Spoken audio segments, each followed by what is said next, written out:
me quedó rondando en mi cabeza lo que decía él acerca de MNR. Pues yo le seguí la corriente, pero estamos mal. Resulta que MNR, vamos a ver, sí estoy presentando, ¿no, verdad? No, todavía no, doctora. Ok, gracias. Ahora sí yo creo que ya, a ver. Está cargando. Ya. Ok, a ver.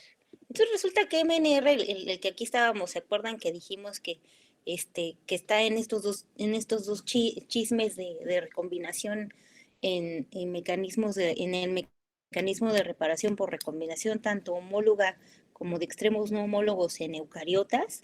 Y ¿qué fuiste tú, Luis Octavio, verdad? Cuando que nos comentaste que según habías comprendido que que MNR es de procariota, ¿verdad? Pues si Fui yo, recuerdan, doctora. ¿quién fuiste? ¿Tú fuiste quién? Alfredo. Ay, Alfredo, no, pues mira, estamos mal, Alfredo. Estamos mal en eso porque yo te dije sí, y no es cierto. Y me quedé con la duda y lo revisé. MNR, si recuerdan, y sí lo había yo mencionado, es un complejo proteico constituido por RAT50. Y si recuerdan, dijimos que RAT50 es una proteína que es homóloga a REC.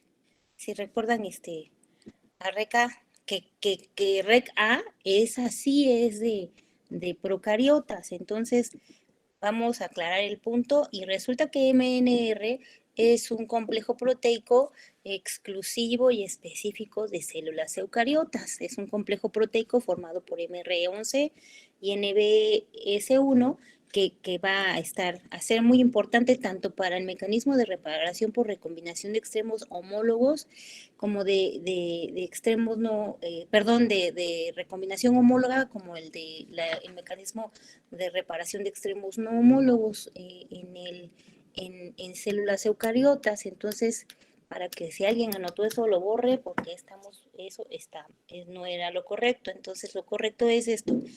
MNR es un sensor, dijimos, que es un sensor de daño. Ya vimos que la vía para la cual se optará para poder llevar a cabo la reparación, ya sea de extremos no homólogos o de recombinación homóloga, ya dijimos que va a depender de otros factores, ¿no? En este caso, pues dependerá obviamente de qué tan accesible estarán otras secuencias de DNA homólogas a la secuencia dañada, y entonces este mecanismo de reparación podría entrar en ese punto, o en este caso, si no hay accesibilidad, y además dijimos que no solamente dependía de la accesibilidad a otras secuencias génicas, sino también del punto en el ciclo celular del que estemos hablando. Entonces mRN entonces está en ambos mecanismos como un sensor de daño. Tiene funciones muy importantes, tiene la función de detectar el daño, ya vimos que actúa como un sensor de daño, y este sensor de daño en un momento determinado le va a dar la capacidad para controlar el ciclo celular. Ya dijimos que el control del daño, más bien la detección del daño va a culminar con la detención del ciclo celular, tanto de G1-AS como de G2-AM, y también, bueno, pues está relacionado con programas de transcripción en respuesta al daño. Ya vimos ejemplos, como en el caso de P53, cuando se libera de MDM2, puede conducir a la expresión de proteínas que van a su vez a controlar o a detener el ciclo celular, ¿no? Entonces, este complejo proteico entonces es muy importante en el caso de estos mecanismos de reparación por recombinación. Entonces nada más quería aclarar ese punto, porque sí me quedé con el con el con el comentario al final de la clase de ayer. Y además MNR está estrechamente relacionado con la integridad o con el mantenimiento de la integridad de las regiones teloméricas. Entonces también este mecanismo, bueno, más bien este complejo proteico, pues está también interactuando con estas estructuras de los extremos de los cromosomas eucariotas para poder mantenerlos íntegros. Y además que las mutaciones en MNR, pues obviamente están relacionadas no solamente con el desarrollo de cáncer, sino también, como habíamos mencionado ayer, con el desarrollo de inmunodeficiencias, ¿no? Recordando que el mecanismo de recombinación de extremos no homólogos resulta fundamental para fines de la síntesis o más bien de los procesos de maduración y de diferenciación de linfocitos, de la línea de los linfocitos T y de los linfocitos B. Entonces hoy vamos a ver mecanismos de recombinación homóloga, pero ahora para bacterias. Y sí hay una pequeña diferencia, los complejos proteicos son distintos. Y también vamos a ver que aquí no hay un control del ciclo celular como platicamos para células eucariotas. O sea, ese mecanismo de control, esa imagen que vimos de las diversas etapas del ciclo celular, pues solamente aplican para las células eucariotas y no para procariotas. Entonces ya estamos hablando de diferencias en cuanto a estos mecanismos de recombinación. Entonces, alguien podría compartirnos un poco acerca del mecanismo de recombinación homóloga, por favor.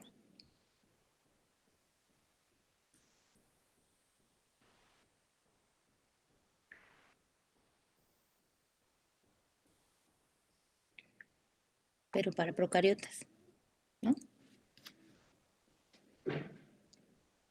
Ya se fueron todos. El que acaba de llegar, que creo que era Gerardo. ¿Quién llegó apenas? ¿Quién llegó? ¿Tú llegaste ahorita, Arturo? ¿O quieres participar? Participa, Arturo. Pero alguien Sí, acaba de entrar, no sé si entró y salió. Sí, Arturo, por favor. ok. Bueno, en cuanto a la recombinación homóloga, doctora, tenemos para empezar que esta ocurre en las etapas en las que se está replicando el material genético, es decir, en la etapa S del ciclo celular. Y también algunos libros mencionan que al inicio de G2, cuando todavía están disponibles las cromátides hermanas que se encuentran apareadas y que pues el ADN se encuentra laxo, por lo tanto, por esto de la replicación. Entonces, cuando ocurre una ruptura en una de las cromátides hermanas, pues a estas se le une en eucariotas la proteína RAT51. Eh, Tengo que la RAT51 es activada por otra proteína que es la BRCA2.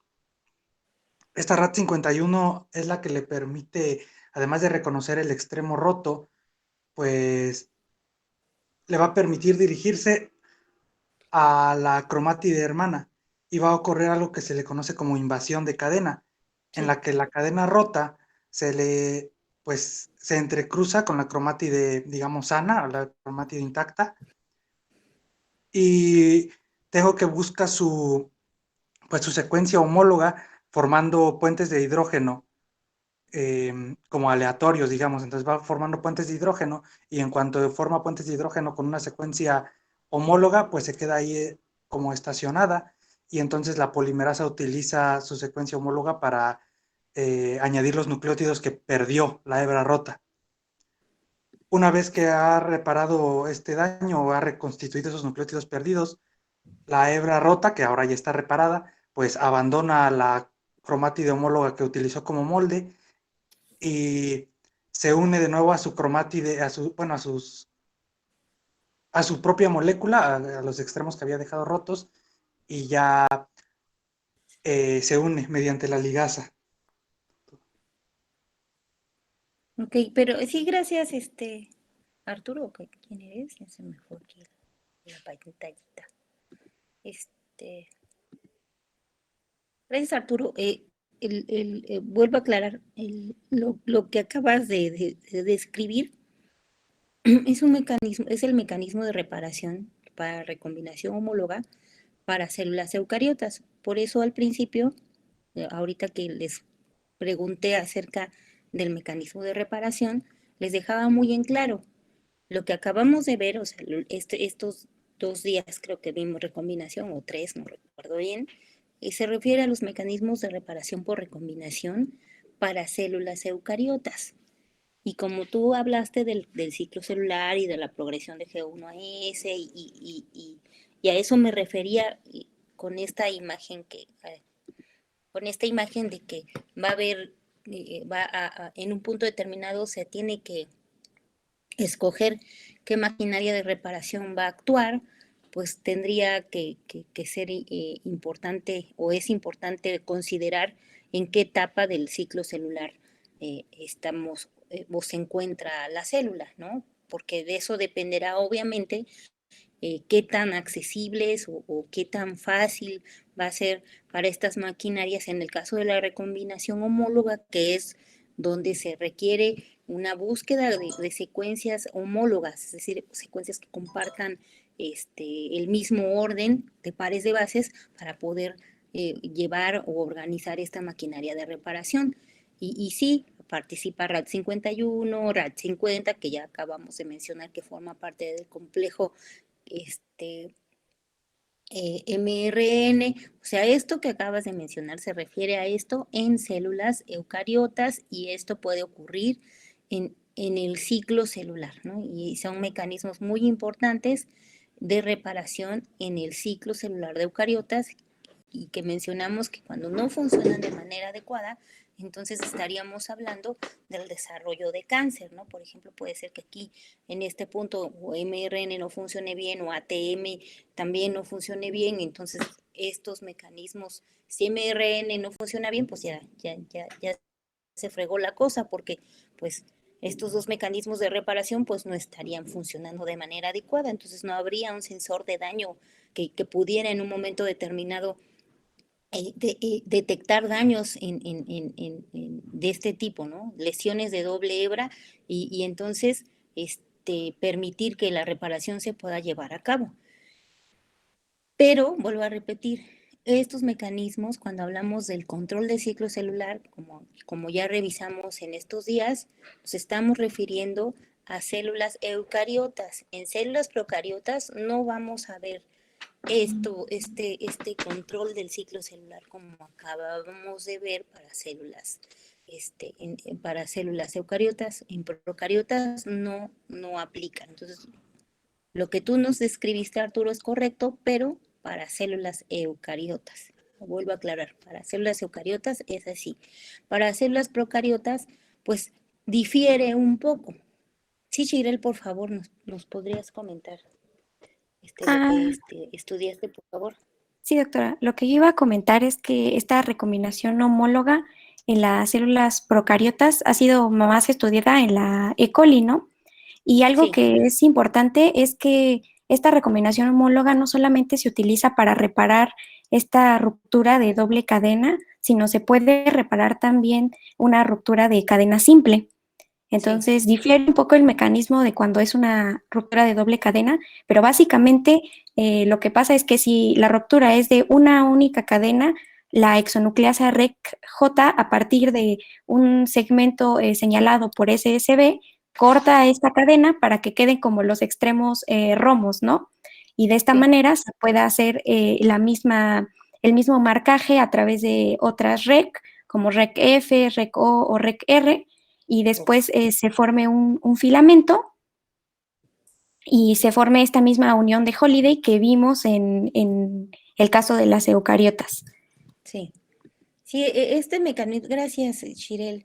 Este mecanismo de reparación por recombinación en células procariotas va a diferir un poco, se llama de recombinación homóloga, y va a diferir en cuanto a las maquinarias proteicas de las que vamos a platicar un poco, va a diferir en cuanto también a los mecanismos de, de reproducción o de replicación de las células procariotas, y además, pues también resulta importante porque en este caso de este mecanismo de recombinación en células procariotas, pues va a dar como resultado pues una amplia variabilidad o una amplia variación en cuanto a las secuencias génicas de las bacterias. ¿Alguien más? Gracias, Shirley.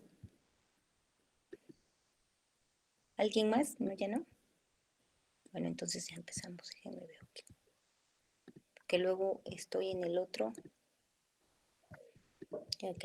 Entonces este sí ya cambia un poco. Este mecanismo de reparación, pues vamos a ver que participan una serie de proteínas que se conocen como enzimas o, o- o- o complejos enzimáticos que se conocen como REC. Entonces vamos a platicar un poco acerca de REC-B, de REC-D, ya su compañera habló también de REC-A, de REC-J, REC-O, y estas proteínas, cada una de ellas tendrá ciertas funciones, como en el caso de REC-B y de REC-D, que son helicasas, y creo que ya a estas alturas de nuestra materia, pues ya todos sabemos que es una helicasa, ¿no? ¿Sí recuerdan que es una helicasa o no se acuerdan?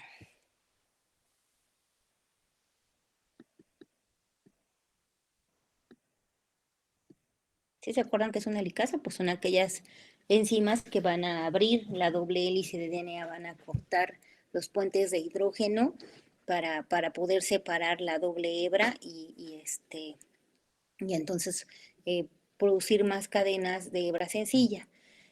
También REC-B tiene, además de un dominio de helicasa, tiene un dominio de nucleasa. Y no sé si recuerden qué hacen las nucleasas, ¿no? Bueno, son enzimas que van a cortar en los enlaces fosfodiéster y en este caso el REC-B va a funcionar degradando en ambas cadenas, en tanto en el extremo 3', aunque con mayor frecuencia en el extremo 5' de las hebras de DNA. También se habla de un sitio chi. Este sitio chi es un sitio en el cual ocurre preferentemente los mecanismos de este mecanismo específicamente de recombinación de células procariotas. A este sitio chi pues también se le conoce como punto caliente, que es un sitio en el cual hay propiamente una secuencia que es un octanucleótido de guanina, citosina, timina, citosina, timina, guanina, guanina. Este sitio preferentemente es el sitio que va a funcionar para poder llevar a cabo los procesos de recombinación, ¿no? Estos son puntos de recombinación, aunque digamos no necesariamente o obligatoriamente tienen que llevarse a cabo en esos sitios, pero preferentemente se van a llevar a cabo en estos sitios que se conocen como sitios chi. Se va a formar un complejo, este complejo al inicio se conoce como complejo REC-BCD, ¿no? Si ven este complejo REC-BCD, entonces va a funcionar como, primero, con actividad helicasa y también va a permitir que se lleve a cabo el corte en sitios que se conocen como puntos calientes para poder llevar a cabo los procesos de recombinación. Ay, ¿ahora qué? ¿Por qué no avanza? Ah, espérenme.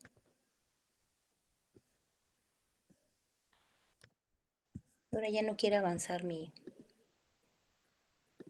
Aquí ya está. Y entonces algo así. Entonces, si ven, va a haber un complejo REC-BC, REC-B, C y D. Ya dijimos que estos van a tener actividad helicasa, van a separar en estas secuencias que se conocen como puntos chi o sitios calientes. Ya habíamos hablado un poco de la secuencia. Van a separar y también la endonucleasa, la que tiene actividad endonucleasa va a ser la responsable de mediar cortes en este sitio, ¿no? Y una vez que esto ocurre, o sea, este complejo va a permitir entonces la unión de REC-A, ¿no? REC-A entonces va a entrar aquí en el chisme, o sea, primero para fines de conseguir o detectar la secuencia chi, que va a ser el sitio que va a ser reconocido para poder llevar a cabo la recombinación. Una vez que se forma este complejo de proteico, entonces va a actuar REC-A, que ya su compañera mencionó, es una recombinasa bacteriana. Esta ya habíamos dicho que era homóloga a RAT51 en eucariotas y va a generar o va a unirse a los filamentos helicoidales. O sea, esta proteína RECA es la que va a ser la responsable de reconocer o de participar en el reconocimiento junto con la proteína de unión a hebra sencilla de los sitios en donde hay una ruptura de DNA. Si ven, está el DNA roto, que es el que nos interesa reparar. Este se va a recombinar con otro sitio, que en este caso sería secuencias o los puntos calientes, van a ser reconocidos y van a mediar entonces este proceso de migración para poder llevar a cabo la recombinación de las hebras de DNA para al final conseguir reparar este tramo de información genética que se perdió, ¿no? O que hace falta. Y como mencionaba su compañera Shirel, este mecanismo de reparación no solamente resulta funcional o importante para reparar lesiones de doble hebra, también resulta importante para fines de reparación de doble hebra. O sea, puede ser que se rompan las dos hebras de DNA o que se rompa una hebra de DNA, ¿no? Entonces, estamos hablando que estos mecanismos de recombinación de, de extremos no homólogos no aplica para este mecanismo, para estos mecanismos de reparación en procariotas, ¿no? Si ven, difiere un poco para células eucariotas y para células procariotas. Y en el caso de que el DNA esté muy dañado, yo les había dicho que había maquinaria, estas maquinarias de reparación, hablando sobre todo de RECA y de esta recombinasa, pues resulta fundamental para fines de la respuesta SOS, ¿no? Como estamos hablando de procariotas, es importante también recordar que una de las diferencias es este tipo de respuesta. En células bacterianas, cuando hay una gran cantidad de daño en la información genética, es decir, cuando en una célula procariota encuentran grandes cantidades de DNA de hebra sencilla o acumulación de DNA de hebra sencilla, se va a activar esta respuesta, que también es un mecanismo o estos mecanismos para reparar la información genética también recurren a la recombinación, ¿no? Cuando hay exceso de DNA de una sola hebra, se va a activar esta respuesta que sería un sistema de emergencia celular, ¿no? En la cual van a expresarse diversos productos génicos, entre ellos esta proteína que se conoce como REC-A, que REC-A para que pueda actuar, algo que no había yo mencionado, para que pueda poderse ensamblar en varios filamentos, pues requiere de las otras proteínas REC-B y C para poderse acumular en los sitios donde hay lesión o daños del DNA, ¿no? Y entonces, para que estas proteínas, en el caso de la respuesta de SOS, se puedan expresar, pues va a haber una modulación o un circuito que se conoce como RECA-Alexa. No sé si alguien nos quiera platicar un poco acerca de este mecanismo de respuesta SOS.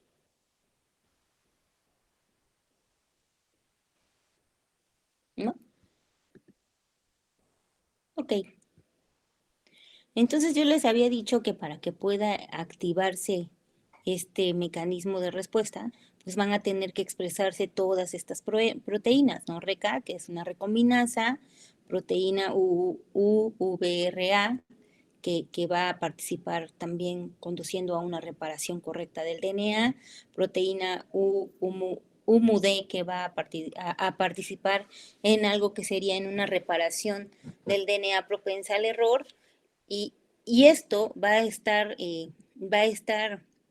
regulado por este sistema que se conoce como sistema Lexa-RECA. Es un operón. Yo cuando les dejé de tarea la respuesta a SOS, les dije, busquen solamente el concepto del operón. ¿Alguien me puede decir el concepto del operón que encontró?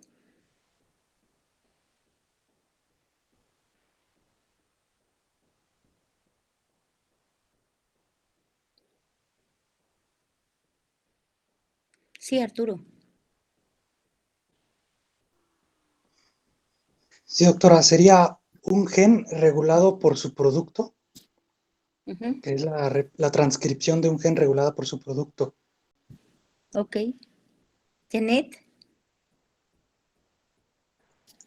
Sí, bueno, para agregar lo que dijo mi compañero, pues yo encontré que el operón va a consistir en diferentes partes, que va a ser en un operador que va a controlar el acceso del ARN al promotor, en el promotor que va a controlar donde el ARN polimerasa va a reconocer el sitio de la transcripción, por un gen regulador que va a controlar el tiempo de la transcripción y su velocidad, y por un gen estructural que va a codificar las distintas enzimas.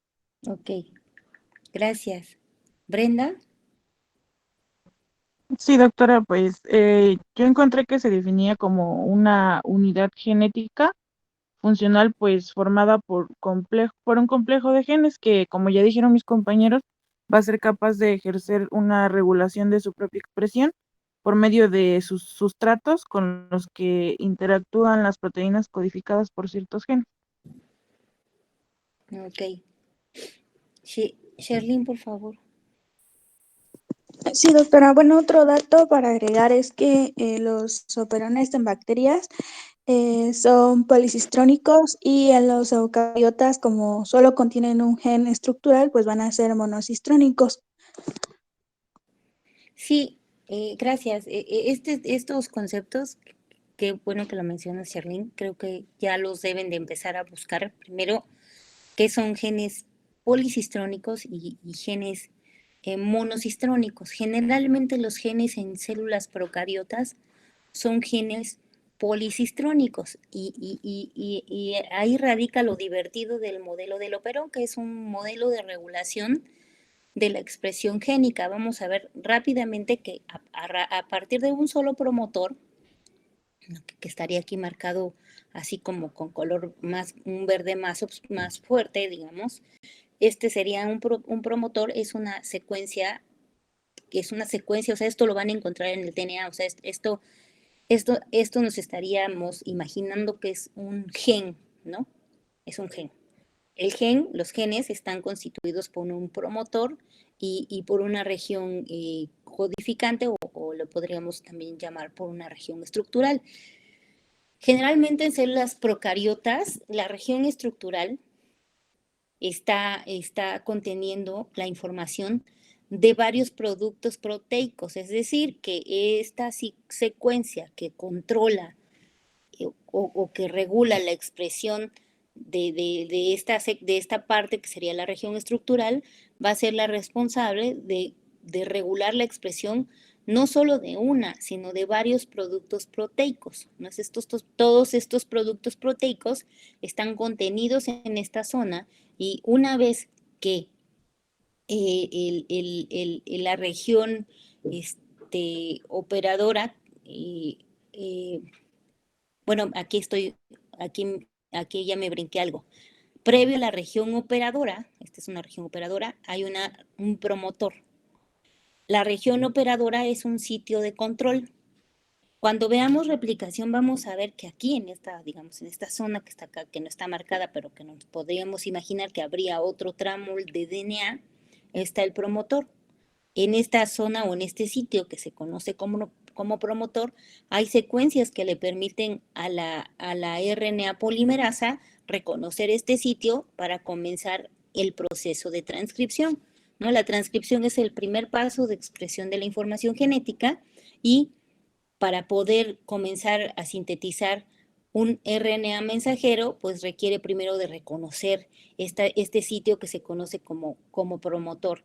Pero si ven entre el promotor y la región estructural, que es la que tiene la información para la síntesis de los RNAs mensajeros y por lo tanto para la síntesis de varias proteínas, hay esta región que se conoce como región operadora. Y si ven, aquí estamos hablando de represión. ¿Alguien me puede decir qué significa reprimir?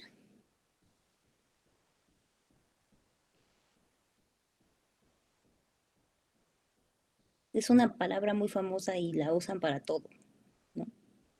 ¿Qué quiere decir reprimir? Chilili, Que va a impedir que este proceso se pueda llevar a cabo, que va a lo va impedir, a inhibir. sí, Brenda. Sí, igual lo mismo, que va a hacer que este proceso se inhiba o por lo menos actúe en menor cantidad a lo normal. Ok, entonces gracias. Si ven aquí, está marcada una proteína que se conoce como proteína LEX-A. Y como mencionó, creo que al principio Arturo, ¿fuiste tú, Arturo? No sé. Sí, ¿verdad? Tú. Dijo, el modelo del operón es un modelo en el cual el producto de expresión puede regular al propio gen. Eso dijiste, ¿verdad, Arturo?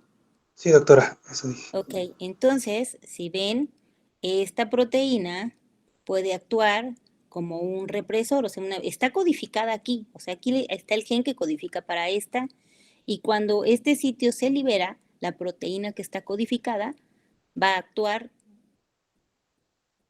bloqueando o reprimiendo este sitio, ¿no? Pero esta proteína, o sea, esta misma está impidiendo o reprimiendo la expresión del propio gen. Pero una vez que esta se reprime o inactiva, entonces este sitio va a quedar libre. ¿Cuándo este sitio va a quedar libre? Bueno, cuando haya REC-A. ¿Y cuándo hay REC-A, Sherlyn? ¿Sí?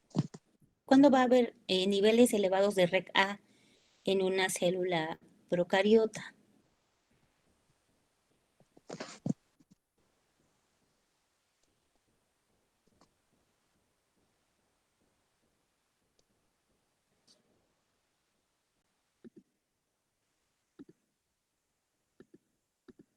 ¿Cuándo vamos a encontrar a REC-A ahí en este mecanismo? ¿Cuándo actúa RECA?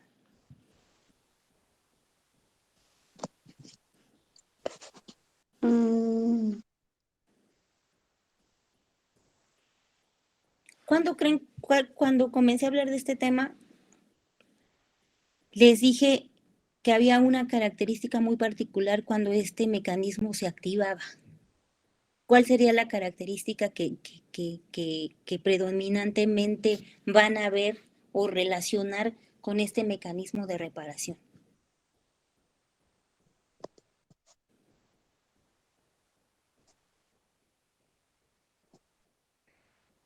Cuando haya DNA de hebra sencilla.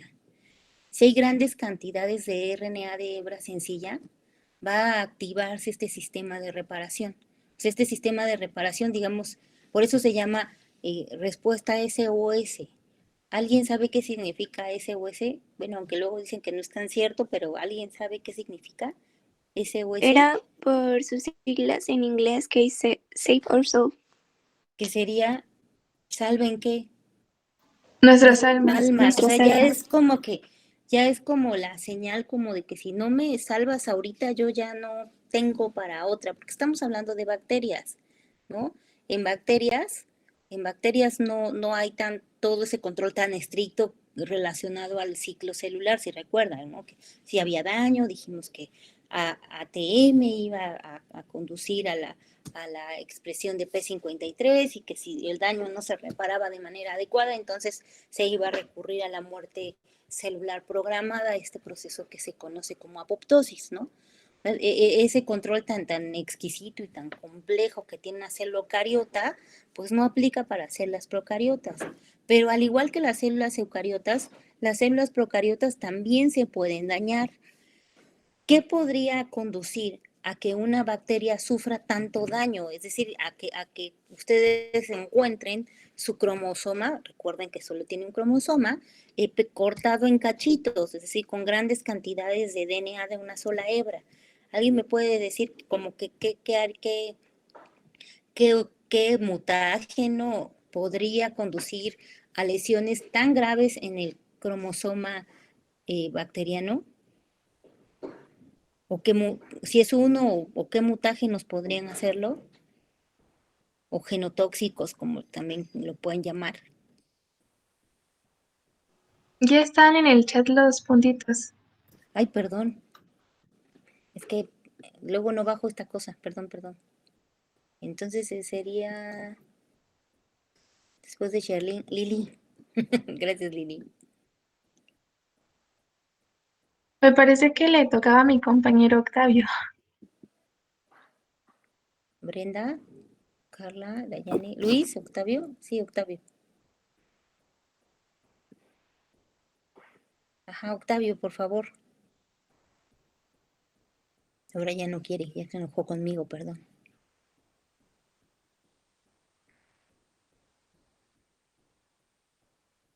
No, Octavio, no te escuchamos. Eso te iba a comentar que no hace rato tenías problemas con tu sonido.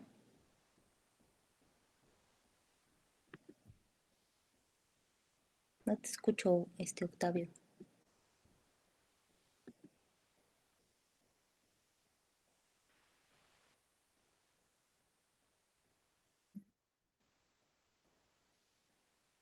¿Qué podría? Si ven, todo está centrado en el daño. Doctora, ya lo tengo aquí en llamada porque quiere participar. Así, pásamelo. Gracias. ¿Sí se escucha ahora? Sí, ya te escuchamos. Ah, bueno. Bueno, de lo que había leído, era que estos sistemas se iban a activar sobre todo por la inducción de propagulos bacterianos, así como con cofactores polinucleótidos y cofactores mononucleótidos como ATP y ATP. Te escuchamos raro, Octavio, no se escucha bien. ¿Nos escuchas? No, se escucha raro, ¿no? ¿Verdad? A los Sí. demás nos están escuchando igual que yo. Sí, es el eco. Miren, lo vemos el martes. Por favor, revisen primero qué daños, qué genotóxicos podrían conducir a daños tan letales. Y obviamente el primero en pasar el martes era Luis Octavio, porque lo tenemos pendiente, ¿no? Y ya vemos este circuito, lo vamos a ver lo más ligero posible, porque sí está bastante complejo.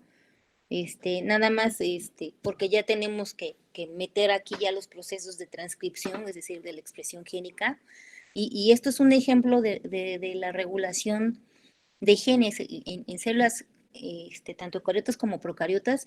Hay genes constitutivos y también hay genes inducibles, es decir, hay genes que se expresan de manera continua, que son requeridos para mantener diariamente a la célula viva, pero también hay genes de expresión inducible, es decir, genes que se van a expresar bajo ciertas situaciones, bajo ciertas condiciones, que van a estar regulados de tal o cual manera. En procariotas, cuando hablamos de la expresión de genes inducibles, hablamos del modelo del operón, que este es un modelo de regulación de la expresión génica. Si ven esta imagen que les puse ahí, está hablando de una molécula que va a reprimir la expresión de varios genes a la vez, pero esta molécula cuando existe otra molécula puede ser inactivada, ¿no? En este caso, estamos hablando de REC-A y de LEX-A, ¿no? Estamos hablando de estas dos que están interconectadas, que una depende de la otra. Es decir, si hay REC-A, no va a haber LEX-A, y si no hay LEX-A, entonces todo este sistema de represión va a dejar de estar reprimido y entonces se van a expresar todas estas maquinarias proteicas que en conjunto van a llevar a cabo el mecanismo de reparación llamado respuesta SOS. Entonces, lo veremos el martes, por favor, para que ya, ojalá que ya Luis Octavio mejore su internet. Entonces, nos vemos el martes, por favor. Sí, cuídese mucho. Gracias. Que tengan buen día. Hasta luego. Hasta el martes, cuídense Gracias, mucho. doctora. Hasta el martes. Hasta luego.